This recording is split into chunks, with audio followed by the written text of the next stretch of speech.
Good morning, students. Today I will be discussing a theory called theory X and theory Y. This is Douglas McGregor's theory of motivation.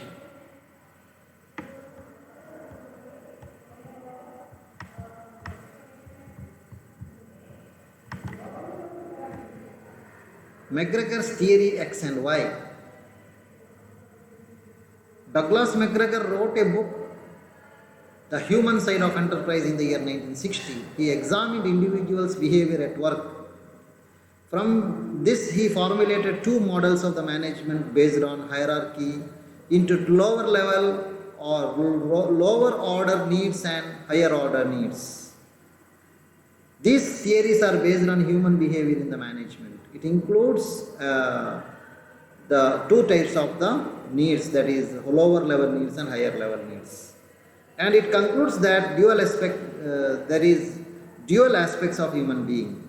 He suggests that management could use either set of needs to motivate. ಅಂದರೆ ಅವರ ಪ್ರಕಾರ ಅವರೊಂದು ಪುಸ್ತಕ ಬರೆದು ಅದರಲ್ಲಿ ಅವರು ಏನು ಮಾಡಿದ್ದಾರೆ, ಇಂಡಿವಿಜುವಲ್ ಬಿಹೇವಿಯರ್ ಹೇಗೆ ವರ್ಕ್ ಪ್ಲೇಸಲ್ಲಿ ಇಂಡಿವಿಜುವಲ್ ಬಿಹೇವಿಯರ್ ವ್ಯಕ್ತಿಗಳ ವರ್ತನೆ ಹೇಗಿರ್ತದೆ ಎಂಬುದನ್ನು ಕಲಿತು ಎರಡು ಟೈಪಿನ ನೀಡ್ಸನ್ನು ಅವರು ಟೂ ಮಾಡೆಲ್ಸ್ ಆಫ್ ದ ಮ್ಯಾನೇಜ್ಮೆಂಟನ್ನು ಅವರು ಫಾರ್ಮುಲೇಟ್ ಮಾಡಿದರು. ಮ್ಯಾನೇಜ್ಮೆಂಟ್ ಎರಡು ಮಾಡೆಲನ್ನು ಫಾರ್ಮುಲೇಟ್ ಮಾಡಿದರು. ಅದು ಎರಡು ಒಂದು ಶ್ರೇಣೀಕೃತವಾದಂತಹ ಎರಡು ಆರ್ಡರ್ ಆಫ್ ನೀಡ್ಸ್ ಇತ್ತು, ಕೆಳಮಟ್ಟದ್ದು ಮತ್ತು ಮೇಲ್ಮಟ್ಟದ್ದು, lower order and higher order need. Lower order ನೀಡಿಗೆ ಥಿಯರಿ ಎಕ್ಸ್ ಮತ್ತು ಹೈಯರ್ ಆರ್ಡರ್ ನೀಡಿಗೆ ಥಿಯರಿ ವೈ ಅಂತ ಹೇಳಿದರು. ಅವರ ಥಿಯರಿ ಹ್ಯೂಮನ್ ಬಿಹೇವಿಯರ್ ಮ್ಯಾನೇಜ್ಮೆಂಟಲ್ಲಿ ಹೇಗಿರುತ್ತದೆ ಎಂಬುದರ ಬೇಸಲ್ಲಿದೆ. ಅವರು ಈ ರೀತಿಯಲ್ಲಿ ಯಾವ ರೀತಿಯಲ್ಲಿ ಮ್ಯಾನೇಜ್ಮೆಂಟ್ ನೀಡ್ಸನ್ನು ಉಪಯೋಗಿಸಿ ಮೋಟಿವೇಟ್ ಮಾಡಬಹುದು ಎಂಬುದನ್ನು ಅವರು ಸಜೆಸ್ಟ್ ಮಾಡಿದರು. Our management style is strongly influenced by our beliefs and assumptions about what motivates members of your team. ನಿಮ್ಮ ಮೆಂಬರ್ಸನ್ನು ಯಾವುದು ಮೋಟಿವೇಟ್ ಮಾಡ್ತದೆ ಎಂಬ ಅಸಂಪ್ಷನ್ನ ಮೇಲೆ ನಿಂತಿದೆ. If you believe that team members dislike work, you will have an authoritarian style of the management ಅಲ್ವಾ.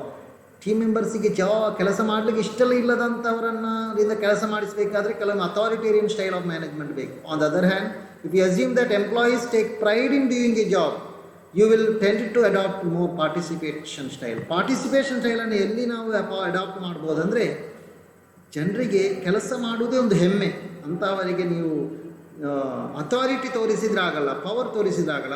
ಅವರನ್ನು ಭಾಗವಹಿಸಿ ಪಾರ್ಟಿಸಿಪೇಷನ್ ಮಾಡಿಕೊಂಡು ಅವರಿಂದ ಕೆಲಸ ತೆಗಿಬೇಕು. ಈಗ ಥಿಯರಿ ಎಕ್ಸ್ ನೋಡುವ. Theory X assumes that employees are naturally unmotivated and dislike working. And this encourages an authoritarian style of the management. According to this view, management must actively intervene to get things done. ಅಂದರೆ ಇದೊಂದು assumption ಏನಂದರೆ, ಜನರು ಸಾಮಾನ್ಯವಾಗಿ ಅನ್ಮೋಟಿವೇಟ್ ಆಗಿರ್ತದೆ, ವರ್ಕನ್ನು ಇಷ್ಟಪಡುವುದಿಲ್ಲ, ಕೆಲಸನ ಇಷ್ಟಪಡುವುದಿಲ್ಲ. ಹಾಗಾಗಿ ಅಥಾರಿಟೇರಿಯನ್ ಸ್ಟೈಲ್ ಆಫ್ ಮ್ಯಾನೇಜ್ಮೆಂಟಿಂದ ಅವರನ್ನು ಎಂಕರೇಜ್ ಮಾಡಬೇಕು, ಹಾಗೆ ಮೋಟಿವೇಟ್ ಮಾಡಬೇಕು. ಹಾಗಾಗಿ ಮ್ಯಾನೇಜ್ಮೆಂಟ್ ಯಾವಾಗಲೂ ಆ್ಯಕ್ಟಿವ್ ಆಗಿ ಇಂಟರ್ವ್ಯೂನ್ ಮಾಡ್ತಾ ಇರಬೇಕು. It summarises that workers need to be constantly watched and instructed what to do.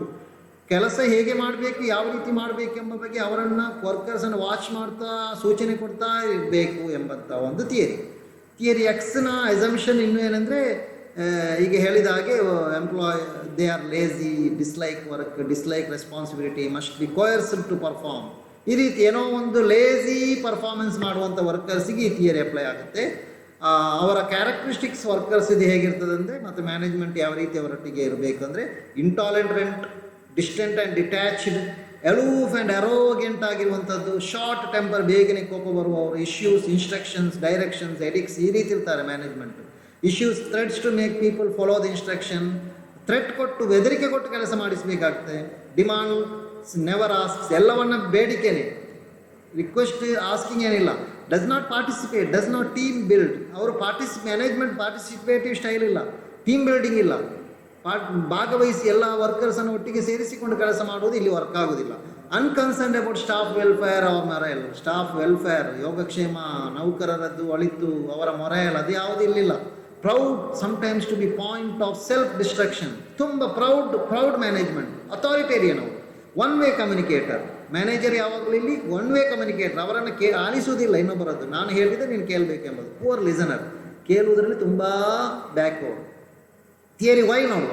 Theory Y shows a participation style of management that is decentralise. ಇಲ್ಲಿ ಭಾಗವಹಿಸುವಿಕೆ ಇದೆ, ಮ್ಯಾನೇಜ್ಮೆಂಟ್ ಪಾರ್ಟಿಸಿಪೇಷನ್, ವರ್ಕರ್ಸ್ನ ಪಾರ್ಟಿಸಿಪೇಷನ್ ಇಲ್ಲಿರ್ತದೆ. It assumes that employees are happy to work, self motivated, creative, enjoy working with great responsibility. Workers ತುಂಬ ಸಂತೋಷದಿಂದ, ಸ್ವಯಂ ಇಚ್ಛೆಯಿಂದ ರಚನಾತ್ಮಕವಾಗಿ ವರ್ಕ್ ಮಾಡುವವರು, ಜವಾಬ್ದಾರಿ ತೆಗೆಯುವವರು. It emphasises that staff are self discipline and would like to do the job themselves. ಸ್ಟಾಫಿಗೆ ಸ್ವಯಂ ನಿಯಂತ್ರಣ ಇದೆ, ಅವರದೇ ಶಿಸ್ತು ಇದೆ, ಸ್ವಶಿಸ್ತು ಇದೆ, ಅವರು ಜಾಬನ್ನು ಇಷ್ಟಪಡ್ತಾರೆ. ಹಾಗಾಗಿ ಅಸಂಪ್ಷನ್ ಏನೆಂದರೆ employees like work, creative, seek responsibility, can exercise self direction. ನೋಡಿ ಎಷ್ಟು ಸ್ಪೀಡಲ್ಲಿದ್ದಾರೆ ಅವರು. ನೋಡಿ ಕ್ಯಾರೆಕ್ಟರಿಸ್ಟಿಕ್ಸ್ ಹೇಗಿರ್ತದೆ ಅಂದರೆ take responsibility and are motivated to fulfil the goals they are given. ಅವ್ರ ಜವಾಬ್ದಾರಿ ತೆಗೆದು ಗೋಲ್ ರೀಚ್ ಆಗಲಿಕ್ಕೆ ಮೋಟಿವೇಟೆಡ್ ಆಗಿರ್ತಾರೆ. Consider work as a natural part of the life and solve work problems imaginatively. Assumes that people seem fulfilment through work and are willing to work hard. ಅಂದರೆ ಇಲ್ಲಿ ಅವರು ಭಾವಿಸುವುದನ್ನು ಕೆಲಸ ನನ್ನ ಜೀವನದ ಒಂದು ಭಾಗ, ನೈಸರ್ಗಿಕವಾಗಿಯೇ ನನ್ನ ಜೀವನದ ಭಾಗ. ಪ್ರಾಬ್ಲಮನ್ನು ನಾನು ತುಂಬ ಇಮ್ಯಾಜಿನೇಟಿವ್ ಆಗಿ, ಕ್ರಿಯೇಟಿವ್ ಆಗಿ ಸಾಲ್ವ್ ಮಾಡ್ತೇನೆ ಎಂಬಂಥ ಒಂದು ಈ ಟೈಪಲ್ಲಿ. In Y type organisation, people at lower level of the organisations are involved in the decision making. ಕೆಲ ಮಟ್ಟದ ಕೆಲಸಗಾರರು ಸಹ ಮ್ಯಾನೇಜ್ಮೆಂಟ್ ಡಿಸಿಷನ್ ಮೇಕಿಂಗ್ನ ಒಂದು ಭಾಗ ಆಗಿರ್ತಾರೆ. ಅವರ ಇನ್ನೂ ಬೇರೆ ಕೆಲವು ಕ್ಯಾರೆಕ್ಟರಿಸ್ಟಿಕ್ಸ್ ಏನೆಂದರೆ self motivated, responsible, always participative, gives rewards and feedback. Management reward ಕೊಡ್ತದೆ, ಫೀಡ್ಬ್ಯಾಕ್ ಕೊಡುತ್ತೆ. Promotion, power to implement decision implement ಮಾಡುವಂಥ ಅಧಿಕಾರ ಕೊಟ್ಟಿರ್ತಾರೆ ವರ್ಕರ್ಸಿಗೆ. ಆ್ಯಕ್ಟಿವ್ ಆಗಿರ್ತಾರೆ. Good listener, management is a good listener, happy, concerned about staff welfare. So compare ಮಾಡೋದಾದರೆ ನೋಡಿ ಈ ರೀತಿ ಕಂಪೇರ್ ಮಾಡ್ಬೋದು. ನಾನು ಈಗ ಹೇಳಿದ ಹಾಗೆ ಇಲ್ಲಿ theory X, theory Y. Theory ಎಕ್ಸಲ್ಲಿ ನೋಡಿ ಅಟಿಟ್ಯೂಡು ಹೇಗಿರ್ತದೆ ಅಂದರೆ people dislike work, people need to work. ಇಲ್ಲಿ ಡೈರೆಕ್ಷನ್ ನೋಡಿ, people must be forced and bribed but people will direct themselves. Responsibility, people would rather be directed than accept responsibility which they avoid. People YLAಗೆ people will seek and accept responsibility under right direct conditions. ಹಾಗೆ ಅವರು ಜವಾಬ್ದಾರಿ ತೆಗಿತಾರೆ, ಇವರು ಜವಾಬ್ದಾರಿಯಿಂದ ಜಾರಿ ಹೋಗುವ. ಆದರೆ ಇಲ್ಲಿ ನೋಡಿ people are motivated mainly by money. Under right conditions people are motivated by the desire to realise their own potential. ಇಲ್ಲಿ money, fears about job security ಅದೇ ಇರ್ತದೆ. ಇಲ್ಲಿ ಹಾಗೆಲ್ಲ, ಇಲ್ಲಿ ರೈಟ್ ಡೈರೆಕ್ಷನಲ್ಲಿ ಅವ್ರು ಹೋಗ್ತಾರೆ, ಮೋಟಿವೇಟೆಡ್ ಆಗಿರ್ತದೆ, ಅವರಿಗೆ ಒಂದು ಪೊಟೆನ್ಷಿಯಲನ್ನು ರಿಯಲೈಸ್ ಮಾಡುವಂಥ ಒಂದು ಡಿಸೈರ್ ಇರ್ತದೆ. ಕ್ರಿಯೇಟಿವಿಟಿ ಹೇಗಿರ್ತದೆ ನೋಡುವ. Most people have little creativity ಇಲ್ಲಿ, except when it comes getting round the rules ಇದ್ದರೆ ಮಾತ್ರ ಕ್ರಿಯೇಟಿವ್, ಇಲ್ಲದಿದ್ದರೆ ಯಾವ ಕ್ರಿಯೇಟಿವಿಟಿ ಇಲ್ಲ. ಇಲ್ಲಿ ಹಾಗೆಲ್ಲ, creativity and ingenuity are widely distributed and grossly under used. ಇಲ್ಲಿ ತುಂಬ ಕ್ರಿಯೇಟಿವ್ ಆಗಿರ್ತದೆ, ಅದನ್ನು ಸರಿಯಾಗಿ ಉಪಯೋಗಿಸಲಿಕ್ಕೆ ಆಗ್ತಾ ಇಲ್ಲ, ಅಷ್ಟು ಕ್ರಿಯೇಟಿವ್ ಆಗಿರ್ತಾರೆ. ನೋಡಿ ಇದನ್ನು ಅಪ್ಲೈ ಮಾಡೋದು ಹೇಗಿದ್ದರೆ theory X management style is widely accepted as theory inferior to the others. It has its place in large scale production operation and unskilled or production line. ಇದು ಅನ್ಸ್ಕಿಲ್ಡ್ ಪ್ರೊಡಕ್ಷನ್ ಲೈನಲ್ಲಿ, large scale production ಆಪರೇಷನಲ್ಲೆಲ್ಲ apply ಆಗುತ್ತೆ. ಅದರ theory Y style of management is suited to knowledge work, professional service, even highly structure knowledge work such as call centre operation can benefit from them. ಇದು professional ಜಾಬಲ್ಲಿ ನಾಲೆಜ್ ವರ್ಕಲ್ಲೆಲ್ಲ ಇದು ತುಂಬ apply ಆಗ್ತದೆ. Theory Y principles to encourage knowledge sharing and continuous improvement.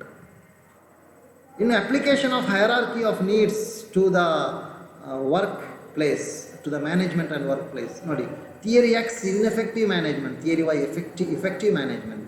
Once a need is met it no longer motivates behaviour. ಒಂದು need ಮುಗಿದರೆ ಅದು ಸ್ಯಾಟಿಸ್ಫೈ ಆದರೆ ಮತ್ತೆ ಅವನಿಗೆ ಮೋಟಿವೇಶನ್ ಇಲ್ಲ. Only there for only unfilled needs R motivation. ಇಲ್ಲಿ ಏನಂದರೆ needs ಯಾವುದು ಅನ್ಫುಲ್ಫಿಲ್ಡ್ ಆಗಿದೆ, ತೃಪ್ತಿ ಹೊಂದದ ನೀಡ್ ಇದ್ದರೆ ಮಾತ್ರ ಥಿಯರಿ ಎಕ್ಸಲ್ಲಿ ವರ್ಕ್ ಆಗ್ತದೆ. ಒಂದು ನೀಡ್ ಫುಲ್ಫಿಲ್ ಆದರೆ ಮತ್ತೆ ಅವನಿಗೆ ಬೇಡ, ಜಾಬ್ ಸಿಕ್ಕಿದ್ರೆ ಆಯಿತು, ಸಂಬಳ ಅವನಿಗೆ ಇಷ್ಟ ಬಂದ ಹಾಗೆ ಸಿಕ್ಕಿದ್ರೆ ಆಯಿತು, ಮತ್ತೆ ಅವನಿಗೆ ಮೋಟಿವೇಶನ್ ಇಲ್ಲ, ಹೆಚ್ಚು ಮಾಡು ಏನಿಲ್ಲ, ಅದಿಲ್ಲ. ಆದರೆ ಇಲ್ಲಿ ಹಾಗೆಲ್ಲ, motivational emphasis shifts to social ego, self actualisation. Since most employees have physical and safety needs. ಹೆಚ್ಚಿನವರಿಗೆ ಥಿಯರಿ ವೈಯಲ್ಲಿ ಫಿಸಿಕಲ್ ನೀಡ್ ಇರ್ತಾರೆ, ಫಿಸಿಯಲಾಜಿಕಲ್ ನೀಡ್ ಸ್ಯಾಟಿಸ್ಫೈ ಆಗಿರ್ತದೆ, ಸೇಫ್ಟಿ ನೀಡು ಸ್ಯಾಟಿಸ್ಫೈ ಆಗಿರುತ್ತೆ. ಅವರು ಮತ್ತೆ ಈ ಮೇಲೆ ಹೈರಾರ್ಕಿಯಲ್ಲಿ ಹೋಗ್ತಾರೆ, social need, ego need, self actualisation ನೀಡನ್ನು ಫುಲ್ಫಿಲ್ ಮಾಡಲಿಕ್ಕೆ ಟ್ರೈ ಮಾಡ್ತಾರೆ. ಕನ್ಕ್ಲೂಷನ್ ಮಾಡೋದಾದರೆ ಏನು ಹೇಳ್ಬೋದು ಅಂದರೆ, those these theories are very basic in nature. They provide a platform for the future generation of the management theorists and practitioners to understand the changing dynamics of the human behavior. McGregor's Y and X and Y theories remain guiding principles to the management to evolve processes which help in organizational development.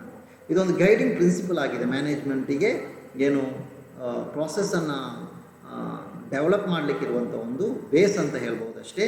Okay, hope you have understood this theory also. Thank you for listening.